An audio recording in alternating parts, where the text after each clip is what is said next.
Shalom, Bapak Ibu dan Saudara. Salam damai sejahtera dari Tuhan kita Yesus Kristus. Saya masih akan mengajak kita pada saat ini untuk belajar merenungkan apa artinya beriman dan bukan sekedar beragama. Kita sering bangga dengan agama kita, tapi justru di firman Tuhan dikatakan bahwa yang penting bukan ritual, bukan agama, tetapi iman. Iman yang terwujud di situ artinya tidak hanya soal lahiriah, tindakan ritual, tapi yang jauh lebih penting adalah hati kita, relasi dengan Tuhan, dan bukti dalam kehidupan. Saya akan ajak kita membaca yang pertama dari Matius pasal 3 ayat 7 sampai 8. Matius 3 ayat 7 sampai dengan 8. Yang demikian sabda Tuhan.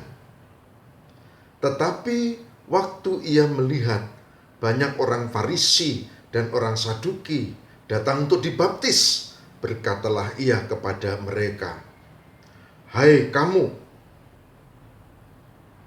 keturunan ular beludak, siapakah yang mengatakan kepada kamu bahwa kamu dapat melarikan diri dari murka yang akan datang?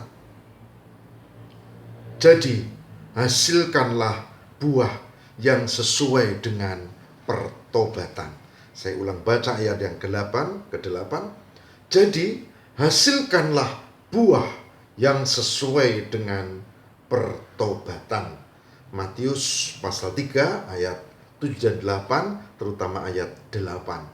Jadi, hasilkanlah buah yang sesuai dengan pertobatan.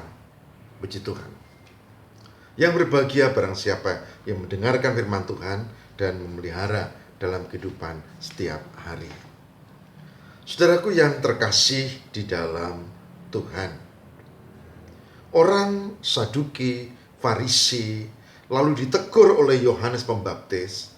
Sebetulnya pada zaman itu orang-orang Saduki, Farisi terkenal sebagai orang yang munafik. Waktu itu, dalam konteks ini, karena apa? Karena pada waktu itu orang-orang mengajar banyak hal, tetapi belum tentu itu dilakukan sendiri oleh kelompok mereka. Dia mengajar untuk orang lain. Yang lain lagi, dalam banyak kasus mereka menceritakan tentang cinta kasih, tapi perilakunya adalah bagaimana menjebak Yesus, Isa Al-Masih, supaya dipersalahkan. Berarti apa? Mereka guru tapi tidak mampu melakukan apa yang dia ajarkan. Orang Jawa bilang, ya itu tadi, jarkoni. Bisa nih ujar, tapi orang bisa ngelakoni. Ini godaan yang paling besar untuk kita. Jadi hasilkanlah buah yang sesuai dengan pertobatan. Kalau kita mengaku percaya kepada Tuhan, maka mestinya dalam perilaku hidup kita ini, kita tunjukkan itu bagaimana kita percaya kepada Tuhan. Bagaimana ketika kesulitan datang, bagaimana ketika kita tidak sehat, bagaimana ketika ada persoalan di dalam keluarga kita, atau pribadi kita, atau pekerjaan kita, atau kita di tengah masyarakat, bagaimana itu mewarnai. Jika tidak, maka sebetulnya kita beragama, tapi belum beriman. Saya terkejut ketika ada viral, ya, ada seorang yang kelihatannya dia tokoh agama, dan ketika dia diingatkan karena tidak pakai masker atau bagian dari keluarganya tidak pakai masker, saya tidak begitu memperhatikan jelas, tapi lalu dia marah, itu Satpol PP didorong-dorong, kemudian petugas yang lain, ada polisi juga, itu sangat kasar, ya. Ya itu terserah, tapi saya malu. Saya merasa itu tidak layak dilakukan.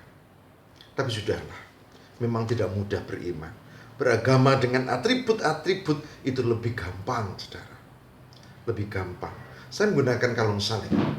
Bukankah ini simbol bagaimana kita harus punya relasi dengan Tuhan dan sesama? Gampang kan pakai atribut? Semua orang juga bisa. Anak kecil yang gak mudeng juga bisa. Itu. Tapi bagaimana itu dilakukan. Itu tidak mudah. Saya sadar itu. Maka saya tidak menyalahkan. Saya justru berefleksi, engkau kayak aku yo kaya ngono yo. Gitu. Baik, Saudara, apa yang dimaksud dengan buah pertobatan? Apa yang dimaksud dengan buah pertobatan yang disebut buah yang sesuai dengan pertobatan? Matius 3 ayat 8. Saudaraku, itu ditulis dan ini populer banget gitu ya, terkenal gitu. Ada di Galatia pasal 5. Galatia 5 ayat 22 dan 23. Dikatakan di sana apa? Dikatakan ini buah pertobatan. Ini yang harus kita lakukan. Ini diupayakan. Dan ini tidak mudah. Tidak mudah. Saya tidak mengatakan sulit. Tidak mudah. Sebab apa? Sebab kita bisa melakukan. Tapi harus ada tuntunan Roh Kudus, kesediaan diri kita dengan sungguh-sungguh. Baik, Galatia 5, 22, 23. Begini. Tetapi buah roh ialah kasih, sukacita, damai sejahtera, kesabaran, kemurahan, kebaikan, kesetiaan, kelemah lembutan, penguasaan diri. Tidak ada hukum yang menentang hal-hal itu. Itu buah roh. Amin ya. Itu Galatia 5, 22, 23. Bisa kok. Meskipun ini harus diperluas gitu. Contoh, buah rohnya kasih. Bisa kan? Nyatanya kita dengan anak, dengan keluarga kita kan mengasihi. Nah, sekarang dikembangkan. Tidak hanya dengan keluarga yang cocok, dengan anak yang cocok, tapi dengan semua orang. Dan itu proses. Roh Kudus menuntun kita. Bisa. Bisa. Lalu, yang berikutnya sukacita. Ya, hati yang bersyukur terus di dalam Tuhan. Bisa. Bisa. Gitu. Lalu yang berikutnya, damai sejahtera. Bisa. Kalau kita merasakan hidup ini, ada yang menolong, ada yang mengatur. Dan Tuhan menuntun kita, maka kita bisa damai. Bukankah Tuhan pernah katakan, ya Tuhan Yesus, Dia katakan, pandanglah burung-burung itu, dia tidak menabur menuai, ya, tapi dia bisa hidup karena kasih Allah. Bukankah kita lebih dari burung-burung itu? Artinya apa? Tuhan menolong kita, tapi kita juga harus berjuang, berusaha. Itu damai sejahtera. Kesabaran, bisalah. Bisa. Nah, sekarang yang harus ditingkatkan kualitasnya. Kesabaran. Kemurahan, bisa. Kemurahan, kebaikan, pasti bisa. Meskipun ini juga tidak mudah. Karena yang dimaksud kebaikan itu bukan pada orang yang cocok dengan kita, yang orang yang nulungi kita, geng kita, yang kita klik aja. Enggak, ini dengan semua. Dengan semua. Bisa Roh Kudus yang akan menolong kita. Proses itu ya. Kesetiaan, kelemah lembutan, penguasaan diri, bisa. Persoalannya adalah bagaimana kita sedia dibimbing Roh Kudus untuk mendapatkan penyertaan supaya kita bisa melakukan itu. Saudara-saudara, buah-buah roh, buah-buah pertobatan, bukti iman dalam kehidupan. Bukan sekedar beragama.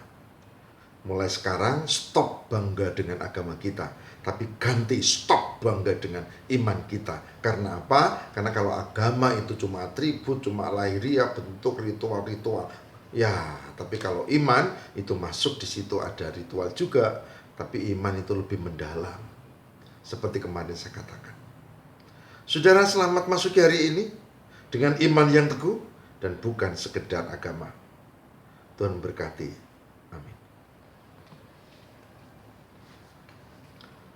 Tuhan berkatilah supaya kami bisa menunjukkan pertobatan, menunjukkan iman dengan buah-buah pertobatan yang nyata, yang terkait dengan cinta kasih, damai sejahtera, sukacita, kemurahan, kebaikan, dan kami yakin Tuhan memampukan kami. Semoga kami menjadi pendengar dan pelaku firman, bukan sekedar pendengar saja. Tuhan terima kasih Kami mohon perkenan dan berkat-Mu hari ini, bila kami jalani hari ini di dalam dan bersama Tuhan. Terima kasih Bapa. Demi Kristus, pengantara kami berdoa. Haleluya. Amin.